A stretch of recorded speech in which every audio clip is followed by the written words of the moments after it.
எவரையும் பயன்படுத்த வல்லவராகிய ஆண்டவராகிய இயேசுவின் நாமத்தினால் உங்களை வாழ்த்துகிறேன். இந்த நாள் நம்முடைய ஆவிக்குரிய சிந்தனைக்காக சங்கீதம் 118 22 23 நான் வாசிக்கிறேன். வீடு கட்டுகிறவர்கள் ஆகாதென்று தள்ளின கல்லே மூளைக்கு தலைக்கல் ஆயிற்று. இது கர்த்தராலே ஆயிற்று, அது தம்முடைய கண்களுக்கு ஆச்சரியமாயிற்று. யோசித்து பாருங்கள். வீடு கட்டுகிறவர்கள் அதற்கேற்ற கற்களை தெரிந்து கொள்வார்கள். அது சரியான ஒரு ஷேப்பாக இல்லாவிட்டால் அதில் சரியாக கட்டு அதில் உட்காராது, தூக்கி துறை போட்டு விட இது ஆகாது என்று சொல்லி. ஆனால் அப்படிப்பட்ட தள்ளப்பட்ட தூக்கி போட்ட கல்லை கூட பிரதான ஒரு மூளைக்கல்லாக மாற்றுகிறதா நம்முடைய கர்த்தர். தாவீதுடைய வாழ்க்கை இது நன்றாகவே பொருந்தும். ஆடு மேய்க்கிற ஒரு வேலையை தான் செய்து கொண்டிருந்தான். அதனால் வீட்டில் அவனை பெரிதாக யாரும் எடுத்துக்கொள்ளவில்லை.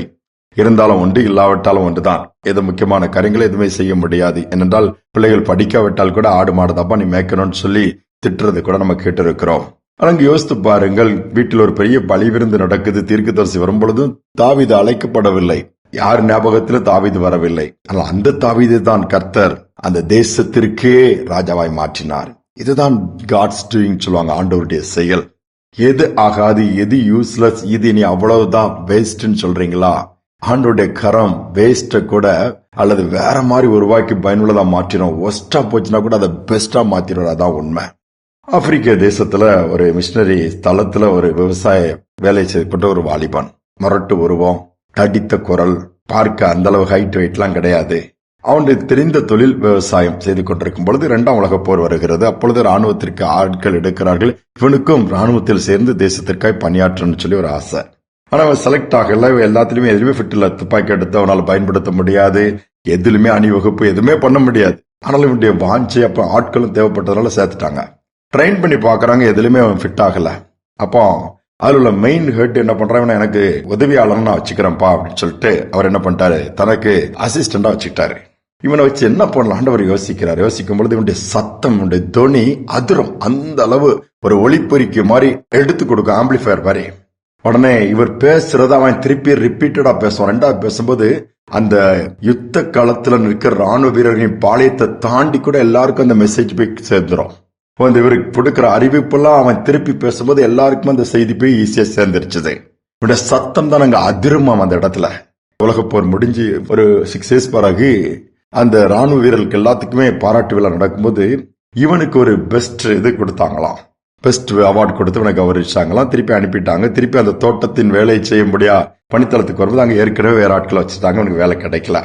என்ன பண்ணு ஜெபம் பண்ண ஆரம்பிச்சான். ஆண்டவர் அந்த வேலையும் போச்சுன்னுட்டு ஆண்டவர் ஒரு ஆலயத்துக்கு போயிருக்கும்போது ஞாயிற்றுக்கிழமை பேசுறாரு.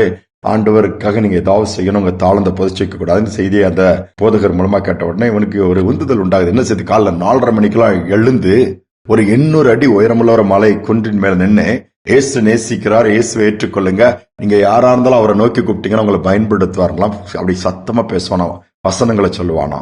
இப்படி நாட்கள் போச்சுது. அநேகர் ஒருவேளை நிறைய பேருக்கு இது புரியல, இதெல்லாம் என்ன பிரயோஜனம் அப்படின்னு நினைச்சாங்க. ஆனா அவன் அந்த காரியத்தை செய்ய ஆரம்பித்ததிலிருந்து அங்குள்ள திருச்சபைக்கு ஏராளமான ஜனங்கள் வர ஆரம்பிச்சிட்டாங்களாம். அந்த வார்த்தைகள் அநேகருடைய வாழ்க்கையில மாற்றத்தை கொண்டு வந்தது. கர்த்தர் பக்கமா திருப்பினது. ஏராளமான ஆத்துமாக்களை ஆதாயம் செய்கிறானா அந்த மனுஷன் மாறிட்டானா. பாருங்களேன், ஆண்டவர் ஒருபோதும் யாருமே கைவிட மாட்டாரு. அப்படி கேக்குறாங்க என்ன பாண்டு. அவன் சொல்றான், யுத்த காலத்துல ஆங்கிலேய ராஜாவுக்காக நான் குரல் கொடுத்தேன். இப்போ யுத்தம் முடிஞ்சிருச்சுது.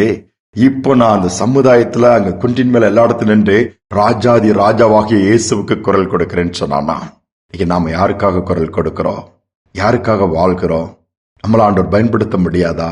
நிச்சயமாக முடியுமே. அவருடைய கரத்துல கொடுத்து ஜெபிப்போமா? எங்கள் அன்பின் தகப்பனே, இது யாரை வேண்டுமானாலும் பயன்படுத்த வல்லவரா இருக்கிற. வீடு கட்டுகிறவர்கள் வீடு கட்டுவதற்கு ஆகாதென்று தூக்கி போட்ட கல்ல என் மூளைக்கு தலைக்கல்லாய் மாற்றுகிற தேவன் மாற்றி இருக்கிறீரப்பா. இந்த நாள் நான் யூஸ்லெஸ் ஆயிட்டேன். இனி என்னிடத்தில் என்ன நன்மை உண்டாக போது? நான் பாரமா தான் இருக்கிறேன். எல்லாருக்கும் நான் பாரமாக கஷ்டமாக தான் இருக்கேன். வாழ்க்கை இருக்குன்னு சொல்லி கவலைப்படுகிற பிள்ளைகள் இந்த செய்தியை கேட்க நேரிடுமானால் பரலோகத்தின் தேவன் அவர்களை தைரியப்படுத்தி எடுத்து பயன்படுத்த நான் ஜெபிக்கிறேன். யாராக இருந்தாலும் சரி, வயதாகிட்டு சொல்லி அப்பா, வயதானவர்களையும் நீர் பயன்படுத்த முடியும். வாழ வயதில் உள்ளவர்களையும் நீர் பயன்படுத்த முடியும். சிறு பிள்ளைகளையும் பயன்படுத்த முடியும். எப்படிப்பட்ட நபர்களாக இருக்கட்டும் அப்பா, நீர் பயன்படுத்த வல்லவர். அப்படி செய்ய நீர் வல்லவரா இருப்பதற்காக ஸ்தோத்திரம். தாழ்ந்துகள் ஒவ்வொருவரும் ரெட்டிப்பாக்க நீர் கிருபை கொடுங்க. நாங்கள் சோர்ந்து போய் உட்கார்ந்து விடாதபடி மக்காக ஏதாவது செய்யணுங்கிற ஒரு உந்துதல் ஒவ்வொருவருக்கும் உண்டாகட்டும். எங்களுக்கு தாரம். இந்த கிருபை கொடுப்பதற்காக ஸ்தோத்திரம். இந்த நாள் முழுவதும் மகிமையின் பிரசனம் நம்முடைய நடத்துதல் நிறைவா இருக்கட்டும். பெரிய காரியங்களை செய்ய தாழ்த்தி ஒப்புக் கொடுக்கிறேன். துதிகணமே ஏற்றுக்கொள்ளும் இயேசு நாமத்தில் பிதாவே, ஆமேன், ஆமேன். மற்றவர்கள் அல்லது நம்மளை அன்பிட்னு சொல்லலாம், ஆகாதுன்னு சொல்லலாம், இனி உங்களால முடியாதுன்னு சொல்லலாம். சோர்ந்து போயிடாதங்க. தேவன் யாரை வேண்டுமானாலும் எடுத்து பயன்படுத்த முடியும். அவருடைய கரத்தில் மட்டும் நம்மை கொடுத்தால் போதும். இந்த சிந்தனையோடு இந்த நாளை தொடருவோம். மீண்டும் நாளை தினம் சந்திப்போம்.